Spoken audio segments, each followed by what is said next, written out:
folks, to hear an episode of Chordplay, and this is the Chords of Grim Reaper. And Grim Reaper formed in England in 1979 by guitarist Nick Bowcott, and they originally had 3 albums: See You in Hell, Fear No Evil, and Rock You to Hell. And they eventually broke up in 1988. They reformed in 2006 without Nick, but between 1988 and now, Nick's written for Guitar World Magazine, Circus Magazine, worked with Fender, Marshall, currently works at Sweetwater, and he's a legend in the industry and also a metal guitar legend.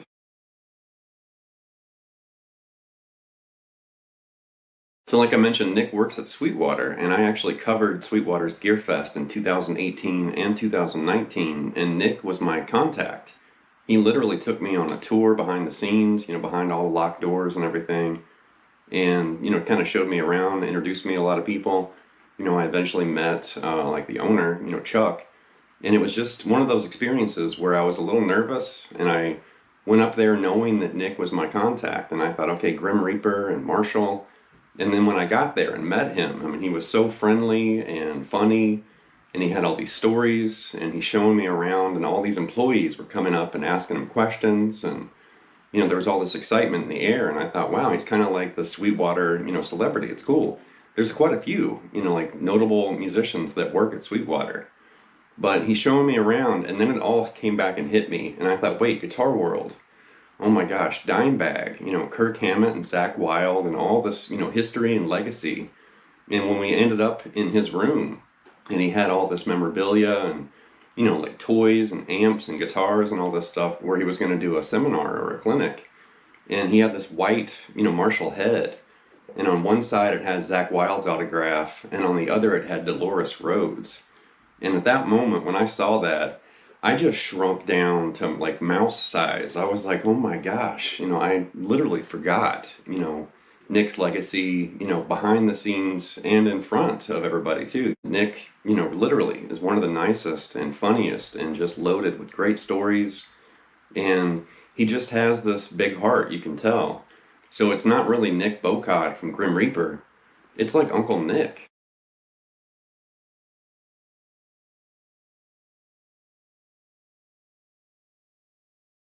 So I have to mention this, mainly because Nick mentioned it both years I attended GearFest. I noticed he brought it up, and the first year I completely forgot, and it was like, oh my gosh, yeah, Beavis and Butthead totally ripped Grim Reaper a new one. And I liked Beavis and Butthead, back in the day, but I'd forgotten that. And then I saw the other side of it, because he was basically, part of the joke or whatever. And he had a really good, attitude about it, kind of laughed it off. But all I'm going to say as far as Beavis and Butthead is don't trust teenagers as far as music critics, because they don't usually know what they're talking about.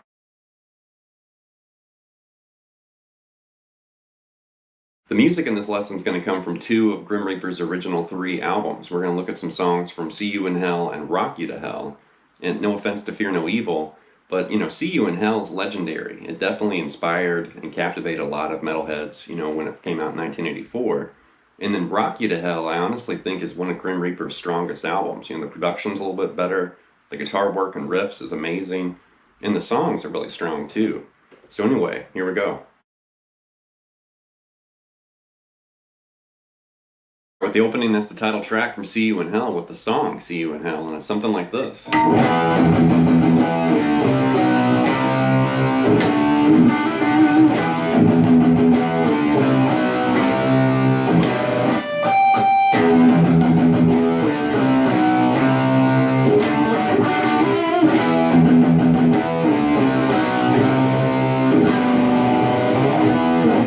Basically based around power chords, and Nick's kind of throwing in these fills in between these different parts of the riff. So it starts with that big E5 right there.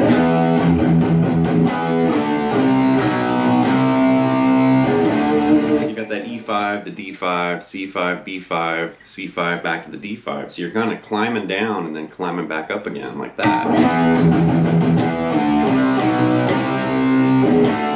And that first fill, it's actually 2 guitars, playing in harmony. And I'm just playing it like that. Just basically kind of just, playing the double stops right there.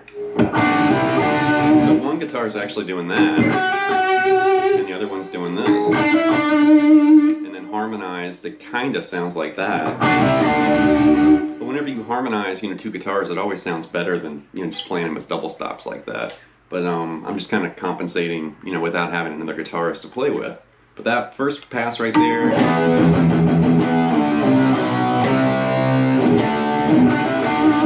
do it again. Right here, there's a twist in that chord, and you can hear it's not a B power chord, it's actually G over B right there. You hear that kind of dark little twist in the chord right there? And then right there after that chord, you're going to hit two harmonics right there on the 7th fret and the 5th fret, and hit that 5th fret twice, like this. So that riff.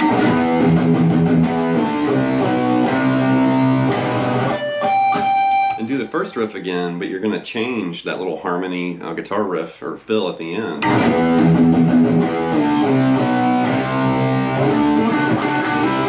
And that time you're kind of doing, you know, this.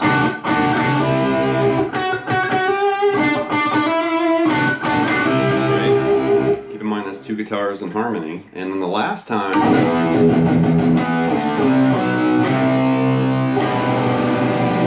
on that little twisted, you know, G over B, but that's a classic song, and also technically the song that Beavis and Butthead first ripped, you know, on their show, but that's a classic.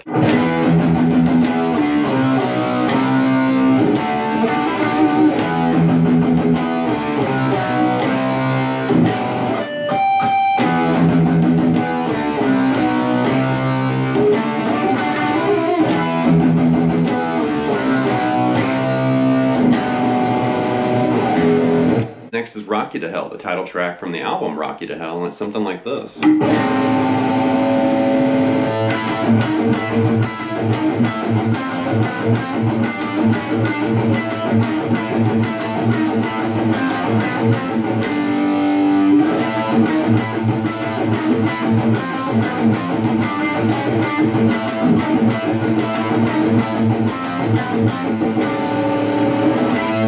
Something like that. It's really cool, and this kind of reveals Nick's kind of interest in these twisted, you know, triads and diads and these little partial chords. And you're going to see that a lot in this lesson. But it really, if you think historically in hard rock and metal, you can find this in Ozzy, you know, especially during the Randy Rhoads era. You know, Iron Maiden and Priest, and think of Kiss and Ted Nugent, and you can think of Cinderella and Tesla and all these bands that definitely have these kind of twisted, you know, diads and triads and partial chords. And that's exactly what's going on right here. We're basically starting with this partial, you know, A minor 7 right there. And then you hear this riff right here. So right there, that's A5 and A flat 5, you know, grabbing that E flat right there. And you're just banging on it.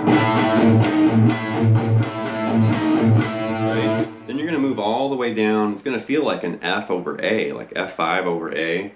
And you could relate that to, you know, several different chords. You could think of that as like an A minor 6. You know, or you could think of F, you know, F5 over A. And you're basically moving that C back to B right there too. And you're going to do that again right here. That's going to feel like a G over A or G5. And then you're moving that D back to C sharp, so that's like a little piece of, you know, A7 right there. Technically, but you probably want to think of those as 5 chords: A, F, and G, you know, all over A root notes. And then you're twisting it, you know, with this little half-step movement there, like that.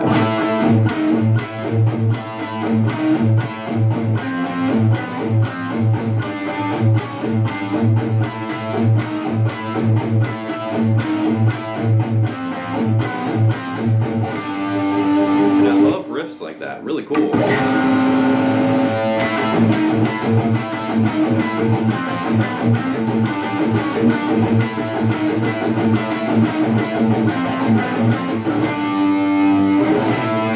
Next is Wrath of the Ripper from the See You in Hell album, and it's kind of using a variation of the progression we just looked at in Rock You to Hell. But we're not using those little twisted chords. We're just basically playing, you know, straight power chords over that A root note like this.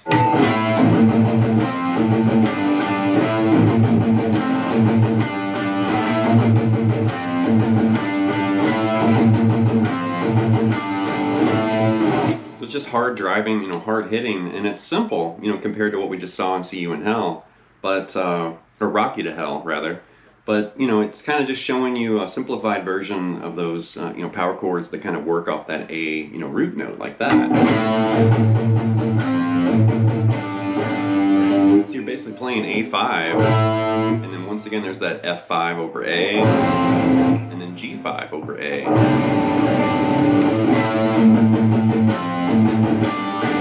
And just banging on it like that.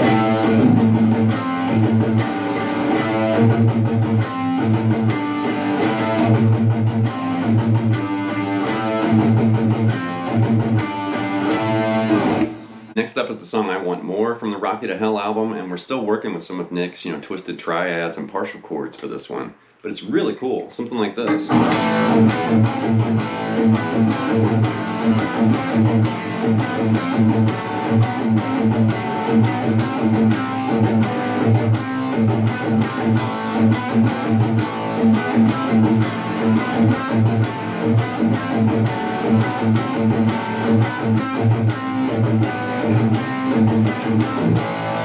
So it basically starts in A5 right there, and we're moving along the G string and grabbing this A, B, and C kind of melodic, you know, movement right there.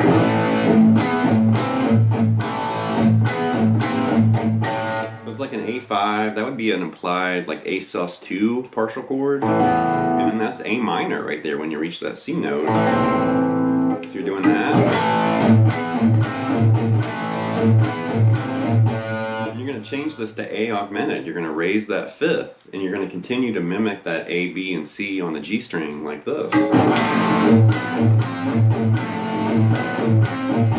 Like that little twist in the chord there. And then you're going to change to an A6, you know, grab that F sharp and continue to play that A, B, C right here. And then right there, you're going to grab this on the 5th fret on the D and the G. That's a partial implied A minor 7. And then that C note's going to move back to a B, and that's like an A7 sus2 implied. But like this. And you can do all of it again, like this.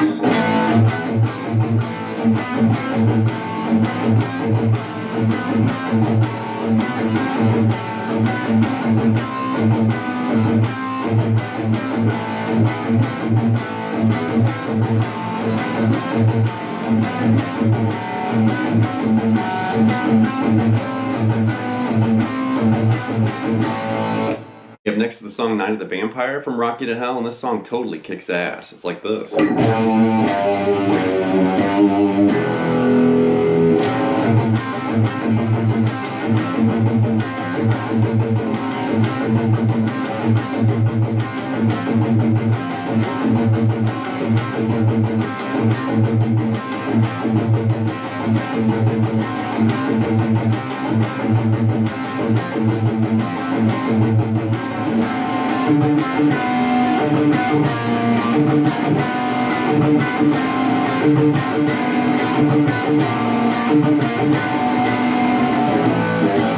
Something like that. And it starts with this single note riff that's also harmonized. There's like a crazy, I don't know if that's tapping or a trill or what Nick did in there. There's another guitar, you know, kind of playing a higher like solo right there. But it opens with this.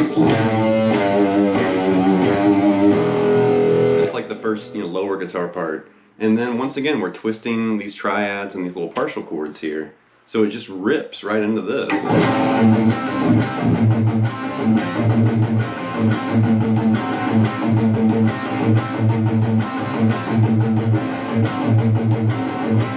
And we've seen actually some of these chords already. There's that partial A minor 7 right there. There's that, you know, A augmented we had a second ago right there.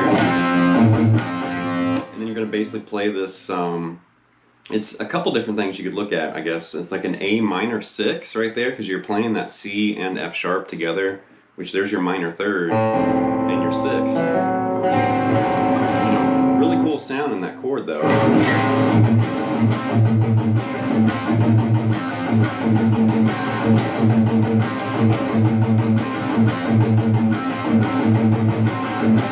Then eventually it moves over to this, so you can kind of move it over to the key of D.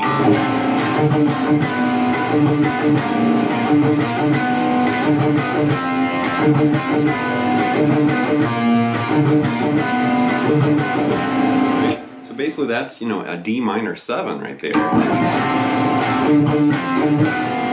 there, that's basically a D minor 6, you know, grabbing that B note. And then this is going to be D augmented right there, you know, raised 5th. So it's kind of mimicking the first riff that was an A.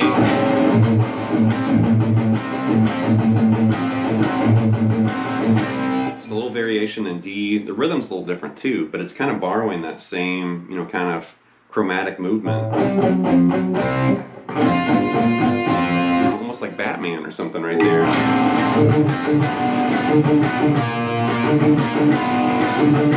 The last example is from Rock Me Till I Die from the Rock You to Hell album, and this is really cool, like this.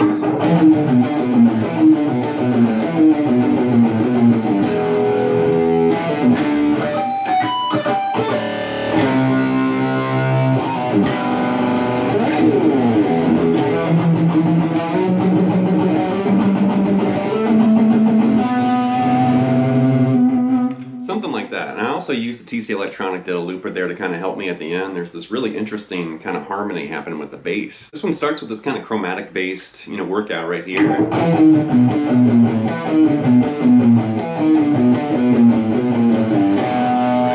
Here's descending right there in this kind of, you know, offset pattern.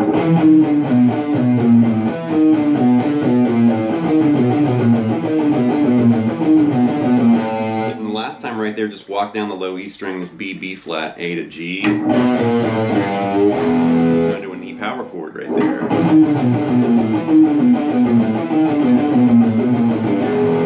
And you're doing this kind of pull off into a D5, which is tricky because it's E, D to B, and then grab a D5 right there. Right. He's doing some harmonic fills right there. It's almost like right out of, you know, Van Halen's Garden right there. And then a C power chord right there. And then you're going to basically descend C to B to G and then play a G over B right there. And then a pick scrape right here. And then you're basically hearing this harmony part where the guitar's doing this.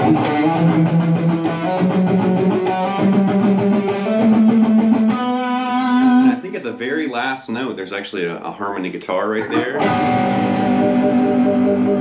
You know, playing that B and G note together.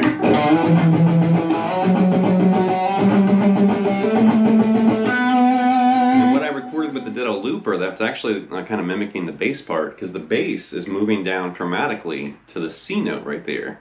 And those two parts together, I really like the way you're hearing one go up and one go down, and there's this strange, you know, harmony happening. But the bass is technically doing something like this.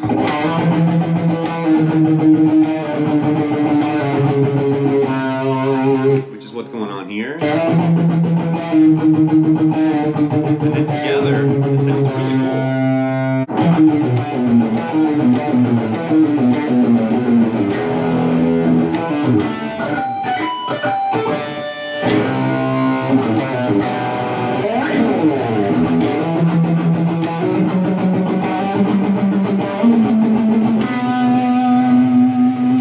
That's going to wrap this episode of Chordplay with the Chords of Grim Reaper. And like I said at the beginning of the video, Nick Bowcott is one of the nicest, most knowledgeable and friendly, you know, celebrity musicians I've ever met.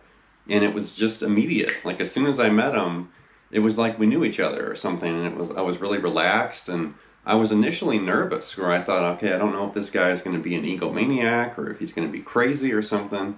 But then when I met him, I thought, why was I worried? You know, he's just like a really warm and funny and sharing person, you know, and definitely it was cool walking around with him at Sweetwater, and he's showing me around, introduced me to some people, and then fans, literally, like people that were just attending the show, came running up to Nick and they wanted autographs.